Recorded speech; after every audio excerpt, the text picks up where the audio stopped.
Now I'd like to show you how to set a pocket without using pins and basting. So first of all, I'm going to show you a quick little trick on the way they mark pockets in the industry.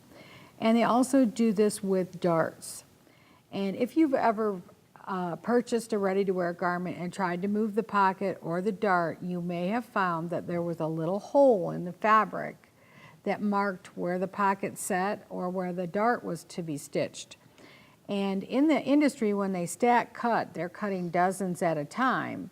But what they'll do is they have a little, it almost looks like a drill, and it comes straight down through all the layers of fabric and marks all of the shirt at one time where the darts and the pockets go. Well, we don't have that at home, but what you do have at home is a sewing machine needle.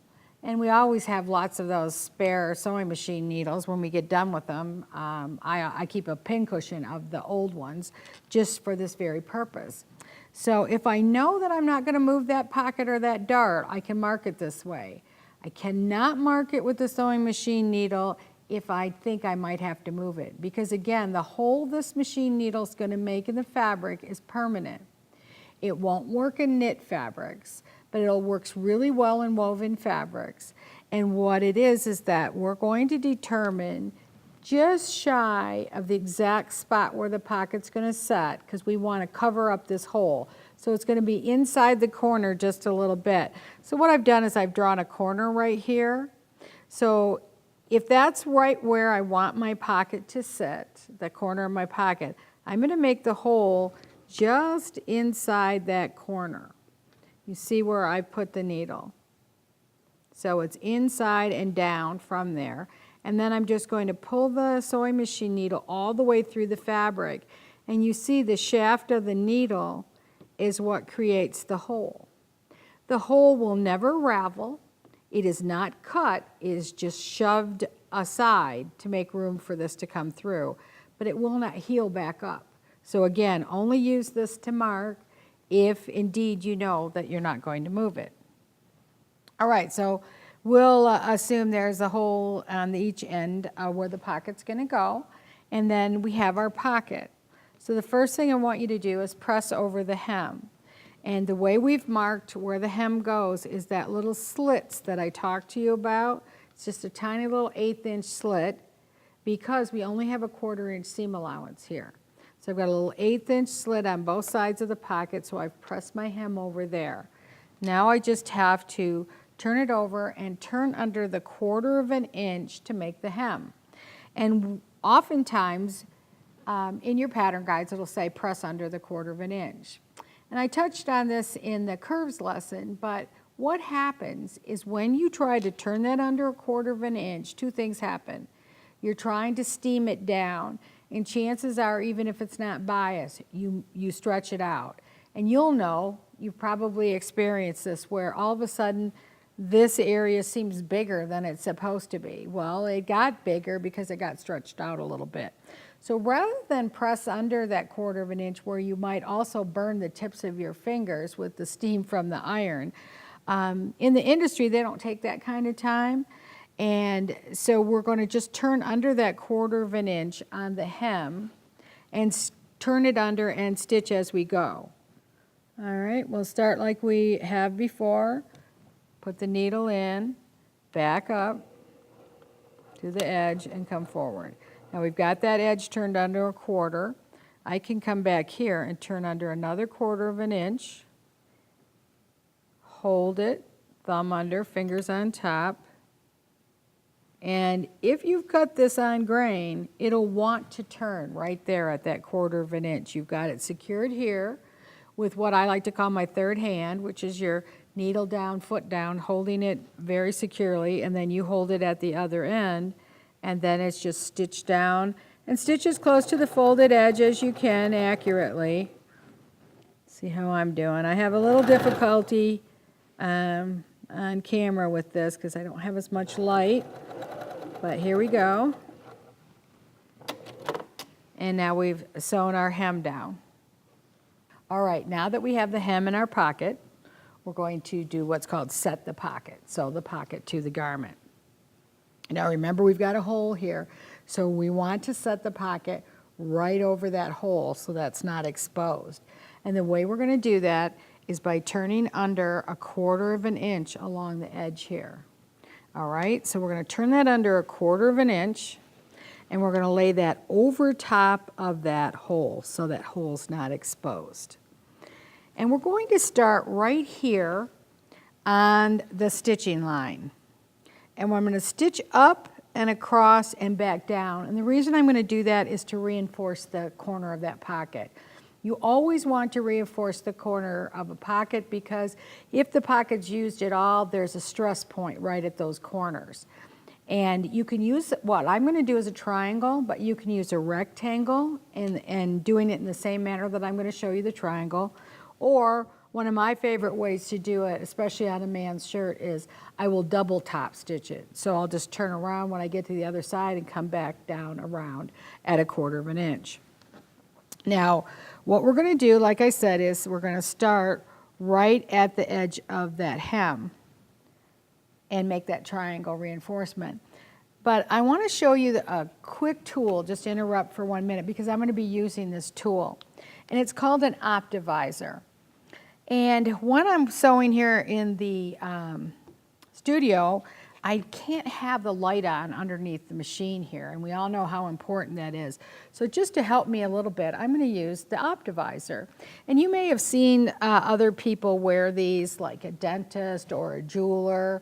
Surgeons wear them all the time, and they're actually a magnifier, just like a magnifying glass.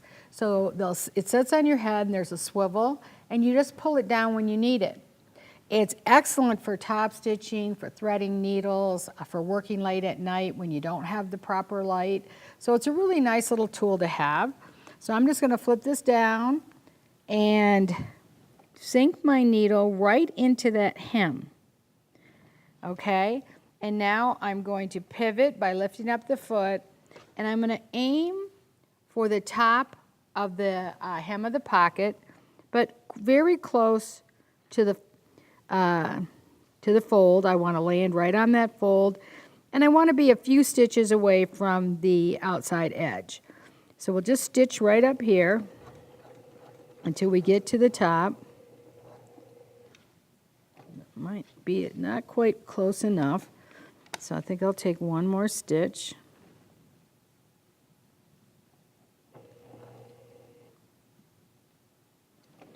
And turn. Now, this is important. Count the number of stitches you go across the top of your pocket. 1, 2, 3. Remember that. That's going to be important when we get to the other side. All right, now turn under this edge 1/4 of an inch all the way down to the bottom. Hold it, thumb under, fingers on top. Make sure your pocket stays nice and straight. Now we're going to stitch down the pocket what's called a needle width away from the folded edge.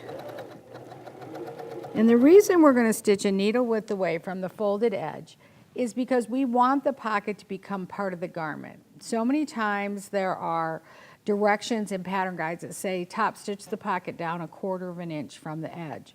When you do that, the edges of the pocket are kind of floating up away from the garment and are not really part of the garment and aren't going to hang with the garment as nicely.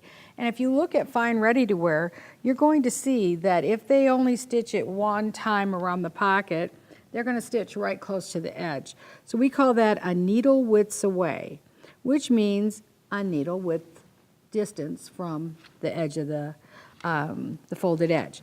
Now, before you go very much further, you want to fold under 1/4 of an inch along this bottom edge of the pocket. So we've got that folded under. And again, thumb under, fingers on top. Make sure you're not easing the garment to the pocket. All right, now we're going to turn under 1/4 of an inch on the other half of the pocket.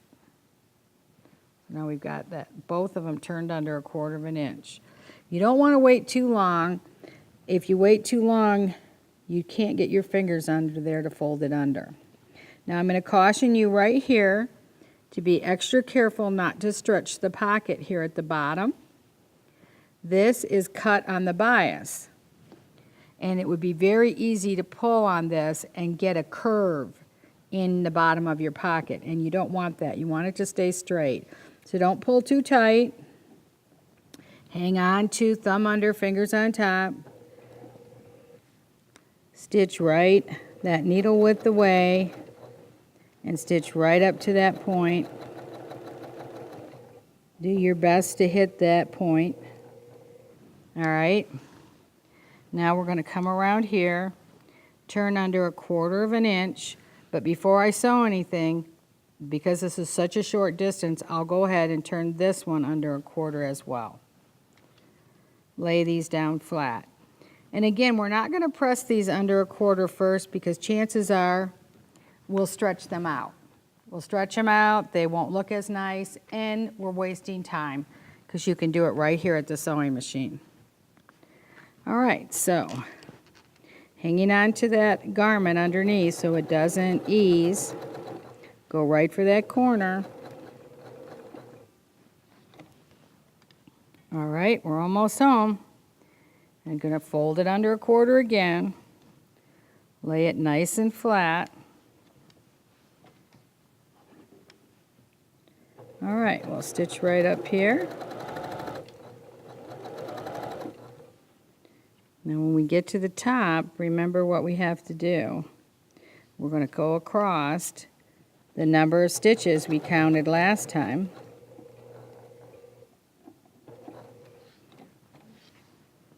Which was 3. So we'll go 1, 2, and 3.